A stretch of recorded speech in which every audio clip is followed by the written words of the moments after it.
In Case of Fire by Randall Garrett.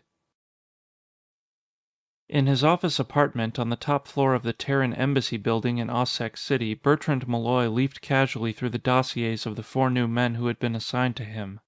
They were typical of the kind of men who were sent to him, he thought, which meant, as usual, that they were atypical. Every man in the diplomatic corps who developed a twitch or a quirk was shipped to Sarkad IV to work under Bertrand Malloy, permanent Terran ambassador to his utter munificence, the Osseck of Sarkad. Take this first one, for instance. Malloy ran his finger down the columns of complex symbolism that showed the complete psychological analysis of the man. Psychopathic paranoia. The man wasn't technically insane. He could be as lucid as the next man most of the time, but he was morbidly suspicious that every man's hand was turned against him.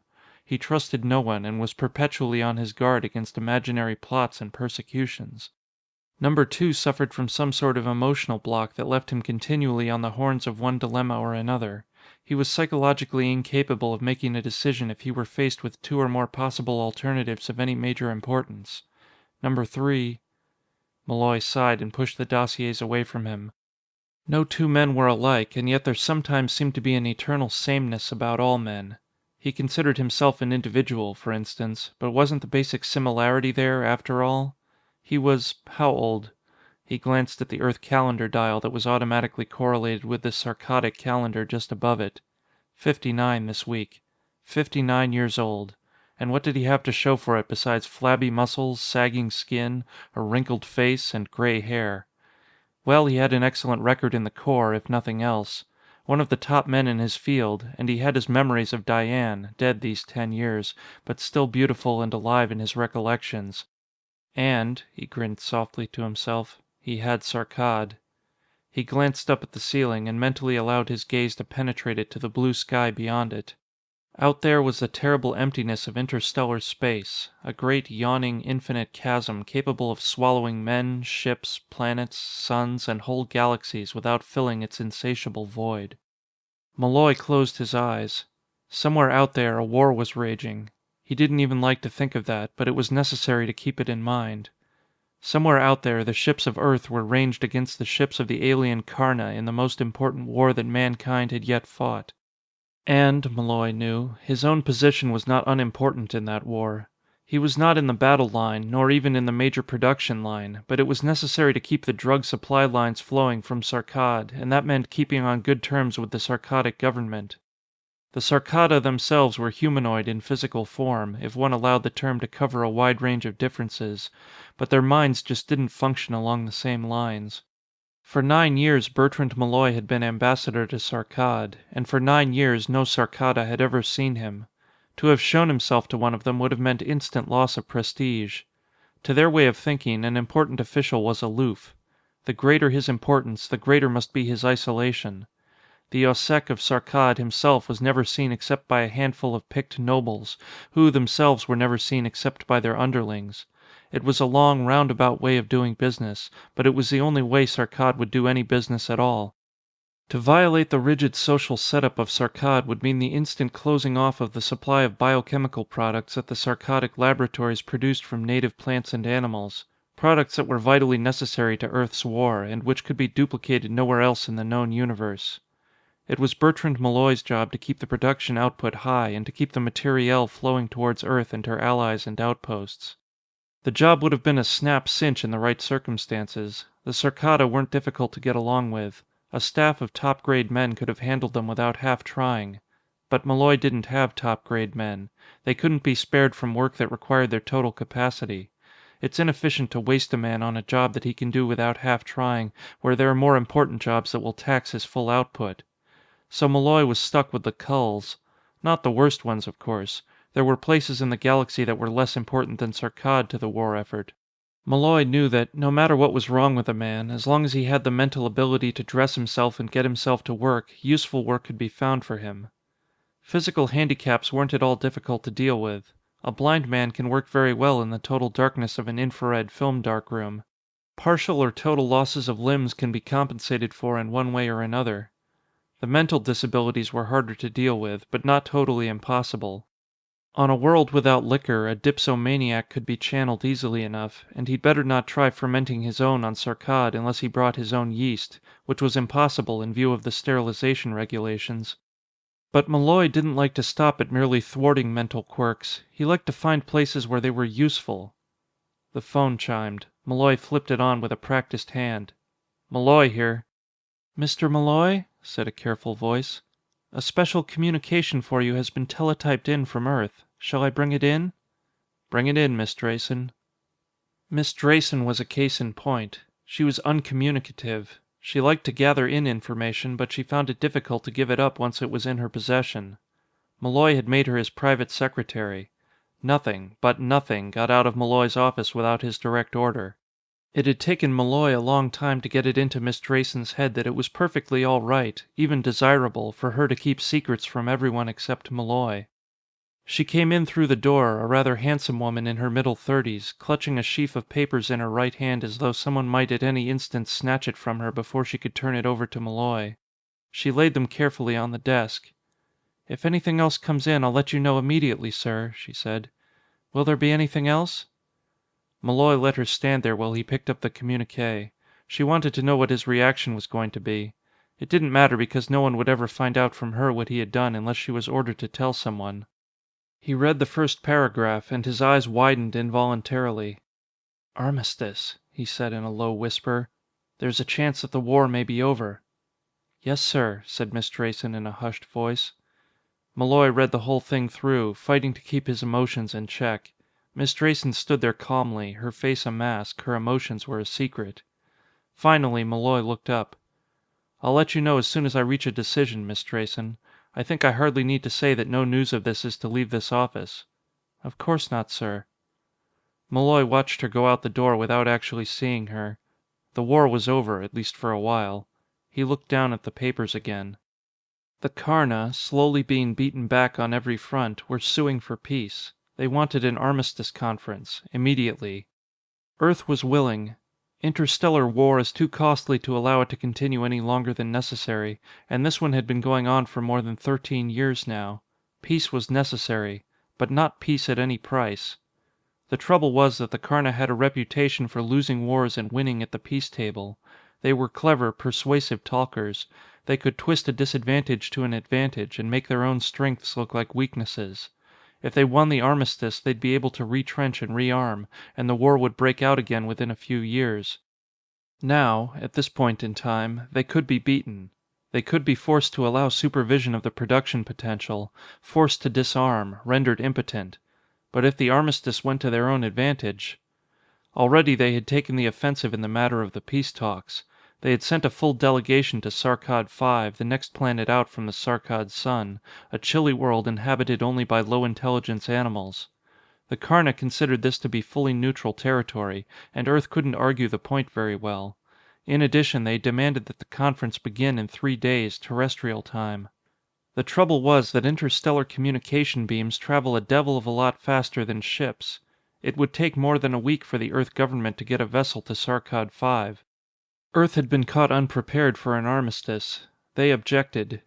The Karna pointed out that the Sarkad sun was just as far from Karn as it was from Earth, that it was only a few million miles from a planet which was allied with Earth, and that it was unfair for Earth to take so much time in preparing for an armistice.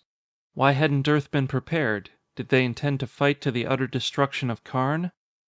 It wouldn't have been a problem at all if Earth and Karn had fostered the only 2 intelligent races in the galaxy. The sort of grandstanding the Karna were putting on had to be played to an audience. But there were other intelligent races throughout the galaxy, most of whom had remained as neutral as possible during the Earth-Karn War. They had no intention of sticking their figurative noses into a battle between the 2 most powerful races in the galaxy. But whoever won the armistice would find that some of the now neutral races would come in on their side if war broke out again. If the Karna played their cards right, their side would be strong enough next time to win.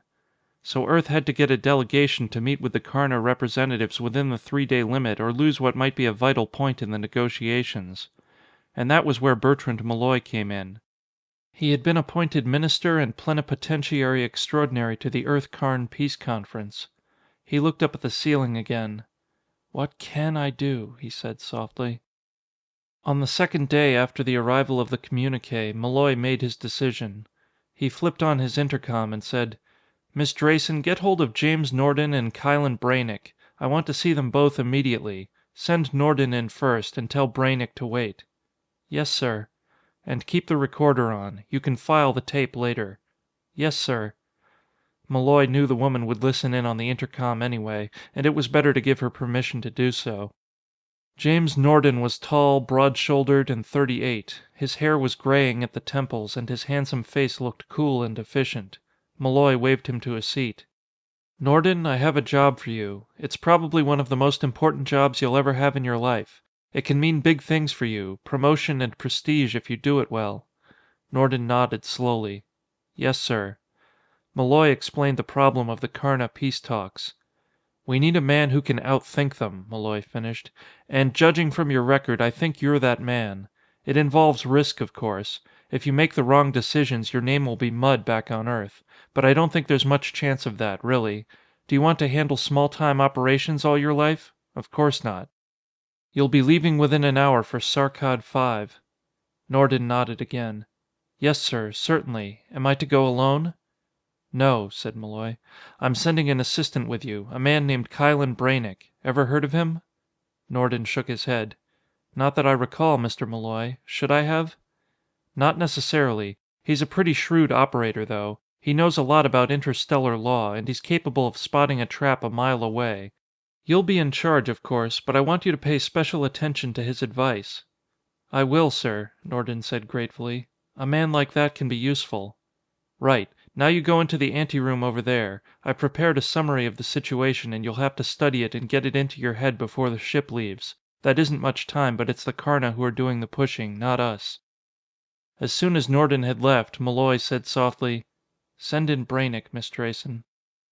Kylan Brainick was a smallish man with mouse-brown hair that lay flat against his skull and hard, penetrating dark eyes that were shadowed by heavy, protruding brows. Malloy asked him to sit down. Again Malloy went through the explanation of the peace conference. "Naturally they'll be trying to trick you every step of the way," Malloy went on. "They're shrewd and underhanded. We'll simply have to be more shrewd and more underhanded. Norden's job is to sit quietly and evaluate the data. Yours will be to find the loopholes they're laying out for themselves and plug them. Don't antagonize them, but don't baby them either. If you see anything underhanded going on, let Norden know immediately. They won't get anything by me, Mr. Malloy." By the time the ship from Earth got there, the peace conference had been going on for 4 days. Bertrand Malloy had full reports on the whole parley, as relayed to him through the ship that had taken Norden and Brainick to Sarkad 5. Secretary of State Blendwell stopped off at Sarkad 4 before going on to 5 to take charge of the conference. He was a tallish, lean man with a few strands of gray hair on the top of his otherwise bald scalp, and he wore a hearty, professional smile that didn't quite make it to his calculating eyes. He took Malloy's hand and shook it warmly. "How are you, Mr. Ambassador?" "Fine, Mr. Secretary. How's everything on Earth?" "Tense. They're waiting to see what is going to happen on 5. So am I, for that matter." His eyes were curious. "You decided not to go yourself, eh?" "I thought it better not to. I sent a good team instead. Would you like to see the reports?" "I certainly would." Malloy handed them to the secretary, and as he read, Malloy watched him. Blendwell was a political appointee, a good man, Malloy had to admit, but he didn't know all the ins and outs of the diplomatic corps. When Blendwell looked up from the reports at last, he said, "Amazing. They've held off the Karna at every point. They've beaten them back. They've managed to cope with and outdo the finest team of negotiators that Karna could send." "I thought they would," said Malloy, trying to appear modest. The secretary's eyes narrowed. "I've heard of the work you've been doing here with, sick men. Is this one of your, successes?" Malloy nodded. "I think so. The Karna put us in a dilemma, so I threw a dilemma right back at them."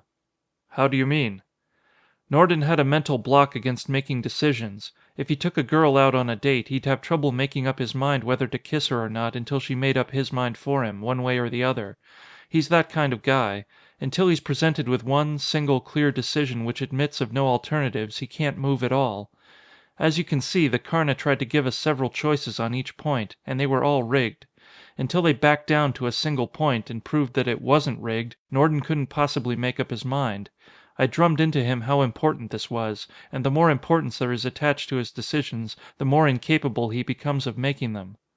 The Secretary nodded slowly. "What about Braynek?" "Paranoid," said Malloy. "He thinks everyone is plotting against him. In this case, that's all to the good because the Karna are plotting against him. No matter what they put forth, Braynek is convinced that there's a trap in it somewhere, and he digs to find out what the trap is. Even if there isn't a trap, the Karna can't satisfy Braynek because he's convinced that there has to be, somewhere. As a result, all his advice to Norden and all his questioning on the wildest possibilities just serves to keep Norden from getting unconfused. These two men are honestly doing their best to win at the peace conference, and they've got the Karna reeling. The Karna can see that we're not trying to stall. Our men are actually working at trying to reach a decision. But what the Karna don't see is that those men, as a team, are unbeatable because, in this situation, they're psychologically incapable of losing." Again the Secretary of State nodded his approval, but there was still a question in his mind. "Since you know all that, couldn't you have handled it yourself?" "Maybe, but I doubt it. They might have gotten around me some way by sneaking up on a blind spot. Norden and Braynek have blind spots, but they're covered with armor. No, I'm glad I couldn't go. It's better this way." The Secretary of State raised an eyebrow. "Couldn't go, Mr. Ambassador?" Malloy looked at him. "Didn't you know? I've wondered why you appointed me in the first place. No, I couldn't go. The reason why I'm here, cooped up in this office, hiding from the Sarkata the way a good sarcotic big shot should, is because I like it that way. I suffer from agoraphobia and xenophobia. I have to be drugged to be put on a spaceship because I can't take all that empty space, even if I'm protected from it by a steel shell." A look of revulsion came over his face. "And I can't stand aliens.